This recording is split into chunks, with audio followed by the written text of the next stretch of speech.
کہ جس عورت کو میرے نبی نے اتنی عزت عطا فرمائی کہ اگر عورت بیٹی کی شکل میں ہے تو باپ کے لیے جنت، بیوی کی شکل میں ہے تو شوہر کے لیے جنت، بہن کی شکل میں ہے تو بھائی کے لیے جنت، اور اگر ماں کی شکل میں ہے تو آقا فرماتے ہیں الجنت تحت اقدام الامہات، تیری جنت کعبے کے سائے میں نہیں، تیری ماں کے قدم کے نیچے ہے۔ اور ایک وقت وہ بھی آیا کہ اب شادی کی تاریخ فائنل کر دی گئی کہ فلاں تاریخ کو فلاں کے لڑکے کا فلاں کی لڑکی کے ساتھ نکاح ہونا ہے۔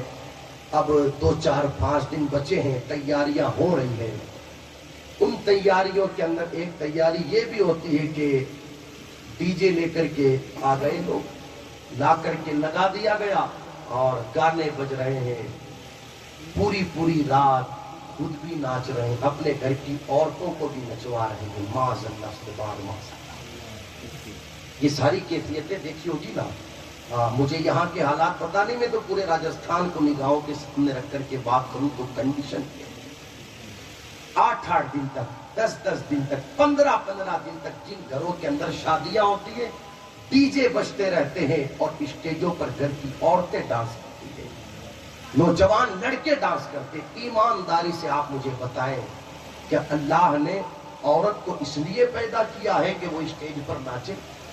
اگر آپ برا نہ مانو تو ایک بات کروں، دیکھو میرا مقصد کسی کا دل دکھانا نہیں، میرا مقصد تو آئینہ دکھانا ہے۔ میں چاہتا ہوں کہ میں آپ کے سامنے شریعت کی بات رکھوں تاکہ آپ کو پتہ چلے کہ صحیح کیا ہے اور غلط کیا ہے۔ آپ مجھے ایمانداری سے بتائیں، میں نہیں بولوں گا، بولنا آپ کو ہے، یہ اسٹیجوں پر ناچنا کام کس کا ہے؟ کس کا کام ہے؟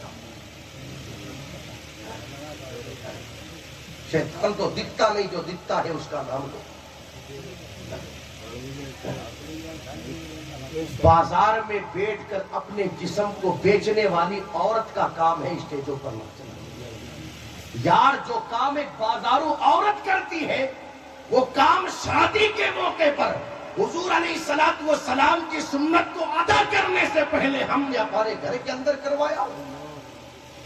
کتنی شرم کی بات کہ جس عورت کو میرے نبی نے اتنی عزت عطا فرمائی کہ اگر عورت بیٹی کی شکل میں ہے تو باپ کے لیے جنت، بیوی کی شکل میں ہے تو شوہر کے لیے جنت، بہن کی شکل میں ہے تو بھائی کے لیے جنت، اور اگر ماں کی شکل میں ہے تو آقا فرماتے ہیں الجنت تحت اقدام الامہات، تیری جنت کعبے کے سائے میں نہیں، تیری ماں کے قدم کے نیچے ہے۔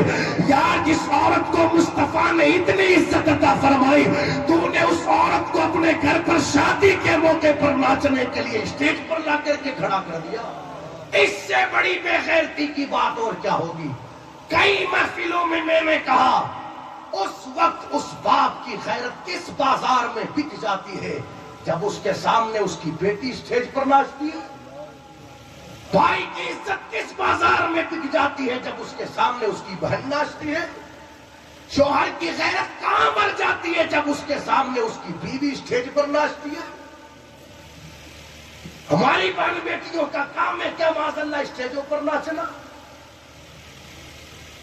میرے آقا علیہ الصلوۃ والسلام نے تو یہاں تک فرمایا خبردار عورت اپنے پاؤں میں ایسا پازیب بھی نہ پہنے کہ جس کے پازیب کے اندر گھنگرو ہو، اس لیے کہ جب ایسا پازیب پہنے گی تو گھنگرو کی آواز بلند ہوگی اور وہ آواز غیر مردوں کے کانوں میں پہنچے گی۔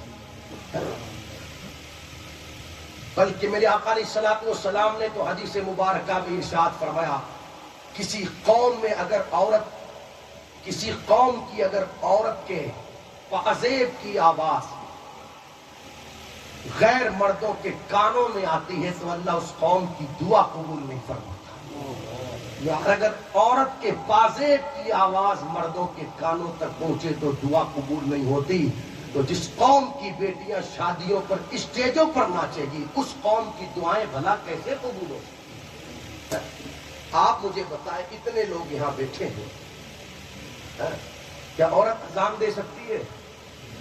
بولو تو صحیح، کیوں؟ کوئی غلط کام تھوڑی اذان دینا، اذان لوگوں کو نماز کے لیے بلانا، اللہ رسول کا ذکر ہے۔ کیوں؟ اس لیے کہ جب وہ اذان لگائے گی تو اس کی آواز پیروں کے کانوں تک پہنچے گی۔ آپ دیکھیں عورت کی عزت و آبرو کی تحفظ اللہ نے کس انداز میں فرمایا۔ نماز ہم بھی پڑھتے ہیں، نماز عورت بھی پڑھتی ہے، مگر ہم نماز پڑھیں تو حکم یہ دیا گیا کہ ہاتھ نیت باندھنے کے لیے کانوں تک اٹھائے جائیں۔ کہاں تک اٹھائے جائیں؟ اور عورت کے لیے حکم کیا ہے؟ ایسے اٹھائے گی نا؟ کیوں؟ اس لیے کہ جب عورت اپنے کانوں تک اٹھائے گی تو سینہ ظاہر ہوگا۔ آپ دیکھیں پروردگار عالم کو اپنی وہ عبادت بھی پسند نہیں کہ جس عبادت کے اندر عورت کی بے پردگی ہو، عورت کی عزت و آبرو کا خیال نہ رہے۔ رکوع ہم بھی کرتے ہیں، سجدہ ہم بھی کرتے ہیں، عورت بھی کرتی ہے، مگر مرد کا الگ طریقہ ہے، عورت کا الگ طریقہ ہے۔ آپ دیکھیں عبادت کے اندر جب عورت کی عزت و آبرو کا اور حیا کا اس قدر خیال رکھا گیا تو عبادت کے باہر عورت کو عزت و آبرو کا کس طرح خیال رکھنا چاہیے؟ مگر استغفر اللہ، 100 بار استغفر اللہ، سروں پر دوپٹے نہیں، ہاتھوں کی پوری آستینیں غائب ہو گئی، ایسے کپڑے لائے گئے 5-5 ہزار روپیہ خرچ کر کے کہ پورے سینے کھلے ہوئے ہیں، پوری پیٹھیں کھلی ہوئی ہے، اور اللہ حفاظت فرمائے پوری پنڈلیاں کھلی ہوئی ہے، اور ایسے کپڑے پہن کر کے جوان بچیاں اسٹیجوں پر ناچ رہی ہیں۔ شادی کارڈ سبھی کے گھروں پر چھپتے یا نہیں چھپتے؟ بولو تو صحیح، کچھ آپ بولو کچھ میں بولو، تقریریں تو سنتے ہی رہتے ہو، کچھ باتیں کر لو آج آپ مجھ سے۔